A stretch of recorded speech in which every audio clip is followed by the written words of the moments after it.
खुलुमबाय गोजोन फुंबिलिनि गाहाम हामलायथिखौ बड'सा नायगिरिफोरनिसिम बावहरबाय। दिनै 12 एप्रिल 2022 इं मंगलबार बारायनि सानसेनि फानजामुथिखौ फरायनो लादों आं सांग्रिला नार्जारी।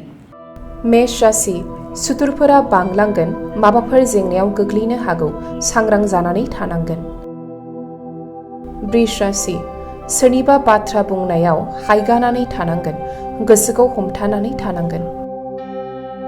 मिथुन राशि मानिबा जेंनानि थाखाय मदद हास्थायोब्ला मोननो हागोन, गोजोन मोनगोन, मोजां सान।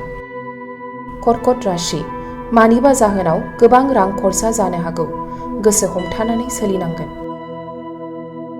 सिंह राशि दिनैनि समाव सुखु गोजोननि समखौ बारहोहरनो हागोन, फारफ्रोमथिंबो मोजां। कन्या राशि माबा मोनसे मिजिंथिनाया फेलें थांनो हागौ, गोसो खामखांनाय बायदि मोनगोन, गोसोखौ हमथा। तुला राशि जेखि जाया फालांगिरिनि थाखाय गाहाम सान, मुलाम्फा मोननो हागोन, मोजां सान। वृश्चिक राशि मानिबा फुजा होनांगौ दङब्ला होनो हागोन, दिनैनि साना मोजां। धनु राशि खामानि मावनायफोराव हेंथा होजाबायनो हागौ, मावनो साननाया जाफुंनाय नङा, गोसोखौ हमथानांगोन।